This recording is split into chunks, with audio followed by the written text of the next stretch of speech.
What's going on TikTok? So today we got another video for you guys. Today is going to be doing a timing belt, water pump, and thermostat on a D-Series Honda. If you guys want to learn how to do this on your D-Series, you can watch and follow along. Step 1, we're going to go ahead and take off the negative off of our battery and the positive and put them to the side. Step 2, we'll go ahead and remove the cover for the ignition coils, remove all 4 ignition coils. Then we'll start removing the brackets for the power steering and the AC lines, and then we'll loosen up the power steering belt, and then we'll start tearing into this.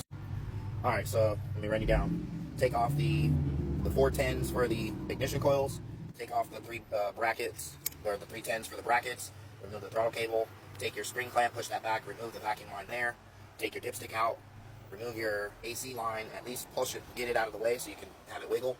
Then you're going to take off this bracket that holds on the alternator setup, and then you're going to take off the 10 mil for the alternator, remove the clip, and then slide it out where that comes out of there, then take the whole harness and move it out of the way.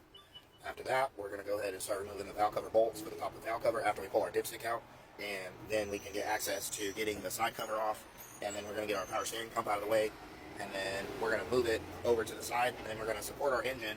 We have a block of wood that's already under the car, so we're going to support our engine with the block of wood, and then by doing that, we'll be able to drop our engine down onto the oil pan, onto the block of the wood, and then be able to take off the motor mount. Once we take off the motor mount, then we can get access to that cover to take off the timing. I wanted to add a quick note. So to get to this point, so far, I've only used a Icon 10mm flex head ratchet wrench and an Icon 12mm flex head ratchet wrench to take apart all these items with just 2 tools. That's it. That's why I like Hondas sometimes. It only takes minimal tools if you know what you're doing. Alright, after you get the valve cover off, you're going to go ahead and start removing your upper cover bolts. So it's a 10 mil right there, and there's a 10 mil right there. That's what holds on the upper cover. Then you'll be able to take off your motor mount, and then you'll be able to take off I still got to take off my power steering belt and my alternator belt. Then I can get access to that crank pulley, taking the crank pulley off. So I'll show you how to do that in a second. Alright, so go ahead and remove all your power steering pulley, take off your alternator. Alternator is pretty simple. It's a 14 that holds the upper bolt on under here in this cradle, and then you'll wiggle it out through, twist it towards the back to angle it up into this hole. It'll come right out. You're going to want to take off this power steering pump bracket that holds the mounting bracket for the pump. Next, we're going to go ahead and have to take off our upper bracket for our alternator to be able to get out of the way so we can get access to getting the timing belt off. So we're going to go ahead and make sure that we have our wood supporting our engine, and we're going to go ahead and let down these 2 17s, 3 17s, and then that'll drop the actual engine down. From there, we'll be able to remove our crank pulley and take off our lower timing cover and keep moving forward. Okay, you're going to take off 1, 2, 3, 4, it's like 5 14s. There's 2 over here on this side, and then there's 3 over here. There's 1 there, 1 there, 1 there, and then there's 1 there. Those are going to be the brackets that hold on the actual mount for the actual engine. And next, we're going to go ahead and remove our lower crank pulley, and then take off our lower setup. But if you can see, the lower cover melted, so we're going to have to clean all that up when we take off our water pump setup here in a second and get all that nice and clean. Alright, so you're going to wiggle your crank pulley side to side until it pops off. Then we got 1, 2, 3, and should be 4 right into that hole right there. Right into there. There's 4. Those are going to be your lower cover bolts. As you can see, we got a wood and a big wood to hold up the engine. And so we're going to take that setup out. Pop that cover. Alright, so catch all up to speed. Go ahead and take off those 4 10 mils that hold on the lower cover. Take the lower cover off. Then you're going to have 5. Actually, there's 4 10 mils that hold on the water pump. 1, 2, 3, and 4. As you can see right there. 1, 2, 3, and 4. Those all come out. Then you go ahead and tap your water pump. The water pump comes off. Always put a rag or something to catch all the extra fluid that comes out from there.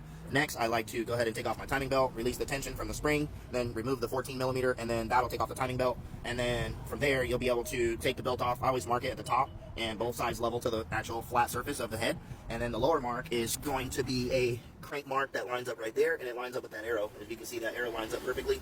And then that's how we know we're on set with the bottom. It's off just a smidge because when you tighten the belt will make it change just ever so slightly, but it's all in line. Next, we're going to go ahead and put our new belt on, our new water pump on, and start putting it all back together. Follow along. Alright, so you're going to take your gasket, go ahead and hand press it into the actual groove, and then go ahead and get your water pump lined up in the proper orientation, and then we're going to take 1 bolt, and we're going to hand hold it on, and then we're going to put it into the motor, and then hand thread it down. I went ahead and took some purple power and cleaned up the block the best I could, and then took brake cleaner, and then cleaned up the rest of the surfaces, so that way this has a better chance of mating. You want to make sure you have no dirt on your mating surface, so go ahead and make sure you clean that really good before you put this on. Alright, so go ahead and put your new timing belt on. Make sure that you tighten your water pump bolts down nice and snug. Don't over tighten them, they will break off. Make sure that you put a new bolt in your timing chain tensioner and put on the new tensioner, put on the spring. I have not tightened the nut down. I have verified my timing marks with putting the blue timing mark right there with flush with the head of the block. The inside piece is straight up like it should be in the up position, as you can see it labeled there.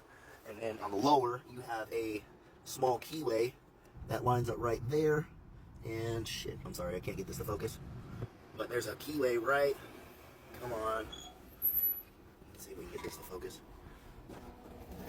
Right in there. Anyways, yeah, it lines up, so there it goes. That line and that line lines up right there.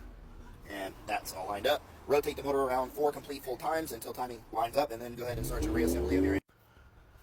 Sorry, the rest of the footage got corrupted, so I'm not able to add it to this video. But thank you guys for watching. I appreciate it, and follow along for the next video coming out soon. Thank you.